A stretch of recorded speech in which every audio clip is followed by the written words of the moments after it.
دیے ہیں.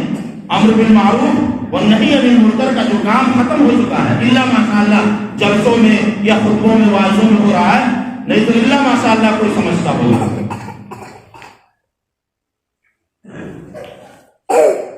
تو بہت سارے واقعے جو ہے موجود ہے. ایک آئیے جو میں بتلاتا ہوں،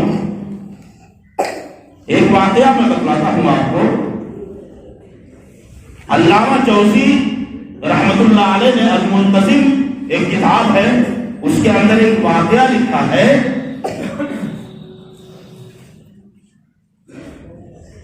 یہ ہے حافظ الحدیث ابو عمر ابراہیم خفار. یہ ایک مالدار آدمی تھے، بہت بڑے مالدار آدمی تھے. تو ان کے یہاں ایک مانگنے والا ہے، مطلب جیسے آج کے دور میں دیکھیں آپ گھروں تک مانگنے والے اور محتاج لوگ، بہت سارے لوگ آتے ہیں. تو ان کے گھر پہ ایک سائل آیا مانگنے والا، کہا کچھ دے دیجیے. تو انہوں نے اس کو 1 درہم دیا. تو اس نے کہا الحمدللہ. تب جب اس نے الحمدللہ کہا تب پھر انہوں نے پھر اس کو 2 درہم اور دیا. تو اس نے کیا کہا معلوم ہے؟ اس نے کہا اللہم لک الحمد. دوسری بار اس نے کہا لک الحمد. تو اسی طریقہ سے وہ دیتے گئے اور وہ اللہ کی تعریف کرتا گیا.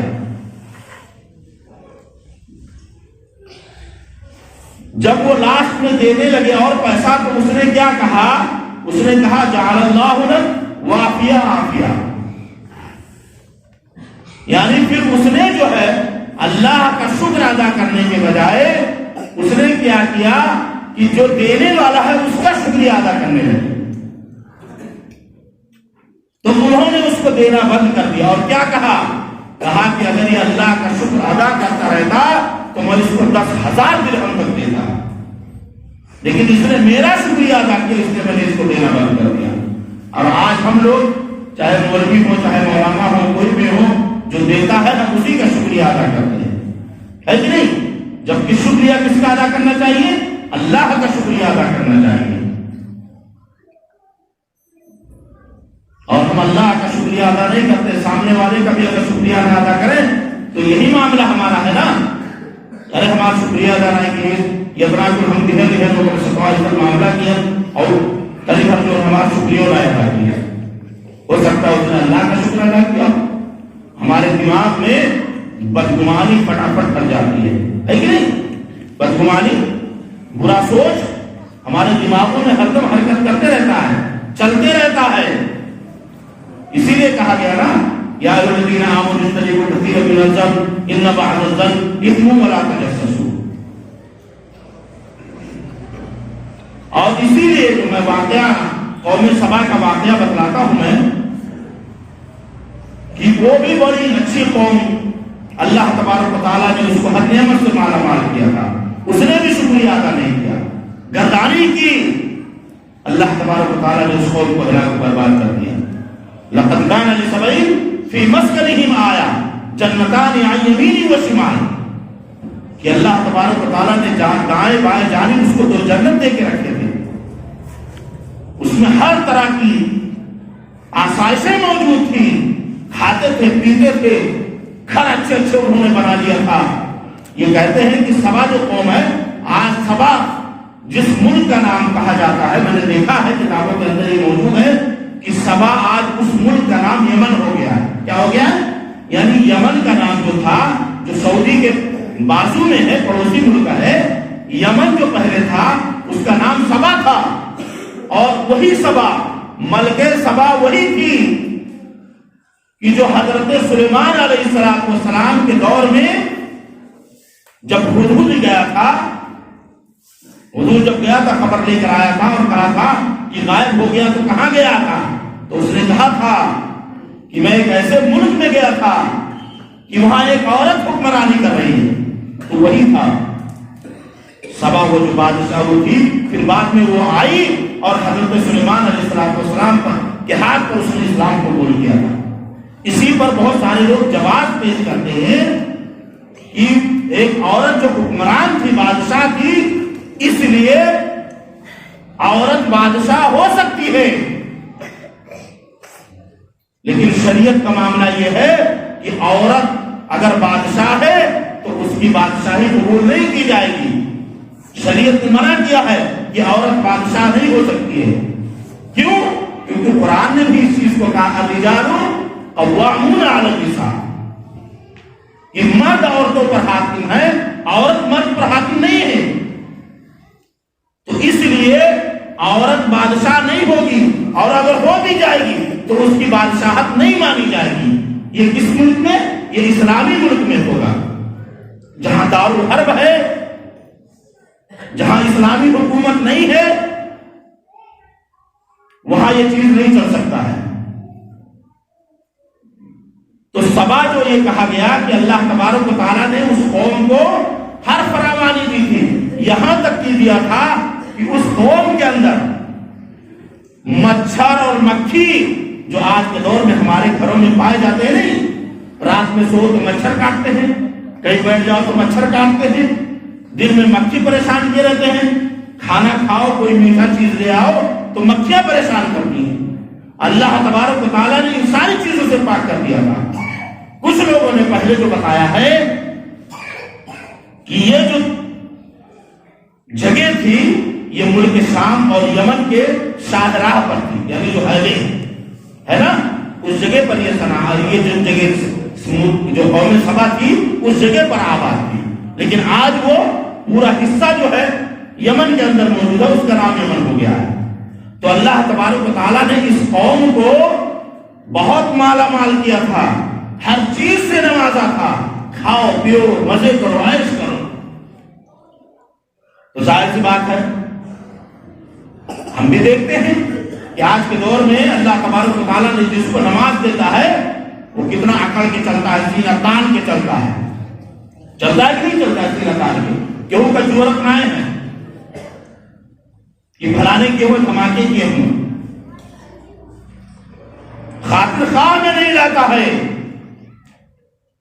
اللہ تبارک و تعالیٰ نے دولت سے نواز دیا تو خاطر خواہ میں نہیں لا رہا ہے، کسی کو جوڑ نہیں رہا ہے۔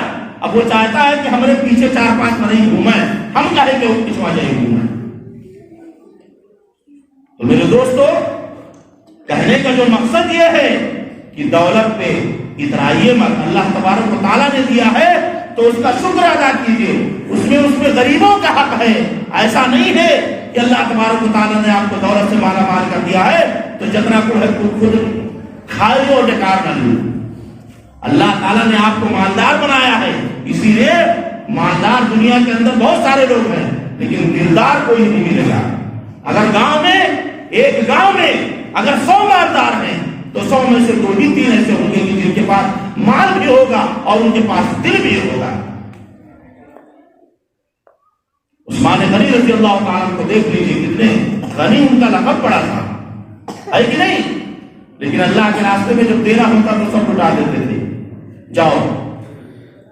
اور میں نے تو بتلایا تھا کہ ہم مسجد مدرسے میں وہی نوٹ دیتے ہیں جو پھٹا پرانا رہے، کہ نہ چلے بھائی جو ہمارے جبیا سے تو ہٹ جائے، ہے کہ نہیں؟ تو وہ جو قوم تھی بہت زیادہ اللہ تبارک و تعالیٰ نے اس کو مالدار بنایا تھا، عیش و عشرت میں وہ لوگ مبتلا ہو گئے، اللہ تبارک و تعالیٰ نے اس قوم کو بھی برباد کر دیا۔ قرآن کے اندر آج موجود ہے فارسلنا علیہم سیل العرم وبدلناہم بجنتین جنتین، کہ اللہ تبارک و تعالیٰ نے اس قوم کے اندر باڑھ پیدا کر دیا، اتنا باڑھ پیدا کر دیا کہ ان کے جو باغات تھے، ان کی جو نہریں تھیں، ساری چیزوں کو اللہ تبارک و تعالیٰ نے اس کے ذریعے سے ملیامین کر دیا۔ ہمارے یہاں بھی باڑھ آتی ہے کہ نہیں آتی ہے؟ جو ندی کے کنارے رہتے ہیں ان کے یہاں بھی باڑھ آتی ہے اور پانی پورا فل ہو جاتا ہے، سارے کھیت فصل برباد ہو جاتے ہیں۔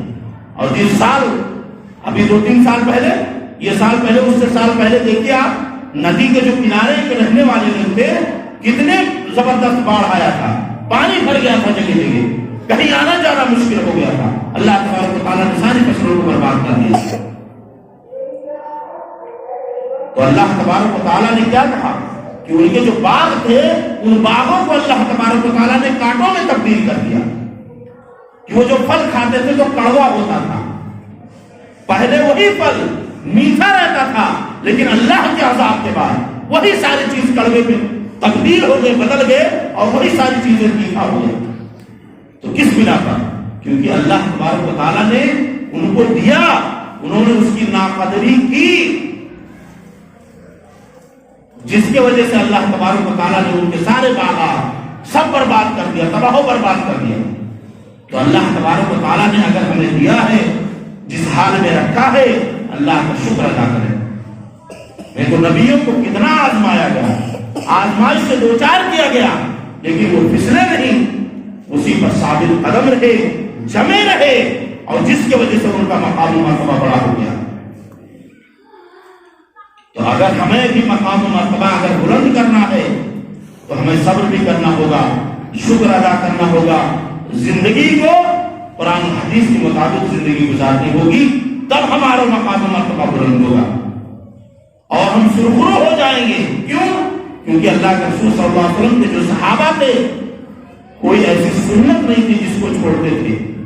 سنتیں بہت ساری ہیں, ایک سنت کو, ایک حدیث کو کئی طریقے کی حدیثیں موجود ہوتی ہیں. کچھ لوگ اٹل رہتے ہیں کہ نہیں اللہ کے رسول صلی اللہ علیہ وسلم سے یہی ثابت ہے. نہیں, اب جیسے اللہم باعث بینی و بینا نماز کے بعد آپ پڑھ سکتے ہیں, سبحانک اللہم بھی ہم پڑھ سکتے ہیں. جو دعا میں دونوں ثابت ہے کہ سبحانک اللہم بحمدک و تبارک اسمک و تعالی جدک و لا الہ غیرک, یہ ہم دعا بھی پڑھ سکتے ہیں, اور یہ دعا بھی پڑھ سکتے ہیں اللہم باعث بینی و بینا خطایا. اب کوئی اسی پہ اڑ جائے کہ نہیں اللہ اکبر کہنے کے بعد اللہم باعث بھی پڑھنا ضروری ہے, یہ غلط. کچھ ایسی حدیثیں ہیں جو دو پیرائے سے موجود ہیں, تو اگر آپ نے یہ پڑھ لیا, یہ کر لیا تو اس پر عمل ہو گیا, یہ کر لیا تو اس پر عمل ہو گیا. اب یہ وہی لوگ کرتے ہیں کہ جو جانتے نہیں, بس اڑے رہتے ہیں. نہیں, غلط ہے. اس کو آپ سرچ کریں, آج گوگل ہے, واٹس ایپ, ہر چیز ہے, آپ معلوم کر سکتے ہیں. تو کہنے کا جو مقصد یہ ہے کہ اللہ تبارک و تعالیٰ نے قرآن کریم کے اندر بہت ساری جگہوں پر, جیسے میں نے قرآن آیت پڑھی اِنَّا هَدَيْنَاهُ السَّبِيلَ إِمَّا شَاكِرًا وَإِمَّا كَفُورًا, کہ اللہ تبارک و تعالیٰ نے کہا کہ ہم نے اس کو ہدایت کا راستہ دے دیا, اب وہ چاہے شکر ادا کرے یا نہ شکریہ ادا کرے. اس سے یہ ثابت ہوتا ہے کہ اللہ تبارک و تعالیٰ نے ہمیں مسلمان بنا دیا, یہ ہمیں مالدار بنا دیا, یہ ہمیں صحتیاب بنا دیا. اب یہ ہمارے اوپر ہوتا ہے کہ ہم ناشکری کریں یا شکر ادا کریں اللہ کا. بہت سارے جگہوں پر اسی لیے کہا گیا قلیلا ما تشکرون, قلیلا ما تشکرون. آپ قرآن پڑھتے ہوں گے, اسی لیے کہا اللہ تبارک و تعالیٰ نے انسان بہت کم شکر ادا کرتا ہے. تو واقعہ جو میں ملکہ سبا کا بتا رہا تھا وہ آپ کو اچھے طریقے سے معلوم ہو گیا ہوگا کہ یہ کیا ہے, کیسے کیا ہے. وہ قوم اس طریقے سے تباہ و برباد ہو گئی. وقت اس بات کی اجازت نہیں دیتا ہے کہ کچھ اور کہا جائے, تو کہنے کا مقصد یہ ہے کہ ہمیں اور آپ کو چاہیے کہ اگر ہم مسلمان ہیں, ہمارا ایمان مضبوط ہے, تو ہمیں چاہیے کہ ہم صبر کا دامن پکڑ کر رکھیں, اور اللہ کا جہاں کہیں بھی شکر ادا کرنے کا موقع آئے, ہمیں ہر حال میں اللہ کا شکر ادا کرنا چاہیے, چاہے بیمار ہو, چاہے پریشانی میں ہو, چاہے خوشی میں ہو, ہر حال میں اللہ کا شکر ادا کرنا چاہیے. اگر اللہ تبارک و تعالیٰ نے ہمیں تکلیف میں دیا ہے تو ہم اللہ کو نہیں یاد کرتے ہیں, ہے کہ نہیں؟ لیکن اگر جیسے خوشحالی میں رہیں گے, تکلیف میں ہے تو اللہ کو یاد کریں گے, خوشحالی میں نہیں یاد کریں گے. تکلیف آ گئی تو بس زبان پر سبحان اللہ, الحمدللہ, تبارک الرحمن, ماشاء اللہ, الحمدللہ, اور اس کے بعد جب خوشحال ہو گئے تو کون کس کا شکریہ ادا کرنا ہے, کس کا نہیں شکریہ ادا کرنا. یہ ایمان, یہ مسلمانوں کا طریقہ نہیں ہے. اللہ تبارک و تعالیٰ سے دعا ہے کہ بار الہ ہم تمام مسلمانوں کو صبر اور شکر کا دامن صحیح طریقے سے پکڑنے کی توفیق عطا فرما. بار الہ ہم تمام مسلمانوں کے دلوں کے اندر, ہم تمام مسلمانوں کے دلوں کو مضبوط کر دے ایمان سے, استقامت سے, اور اللہ تبارک و تعالیٰ ہمیں دین پر جو ہے صحیح طریقے سے ثابت قدم رہنے کی توفیق عطا فرما۔ بارگاہ جب تک اس دنیا کے اندر زندہ رکھ، ایمان پر زندہ رکھ، اور جب ہمارا خاتمہ ہو تو ایمان میں خیر کرو، آمین تقبل یا رب العالمین۔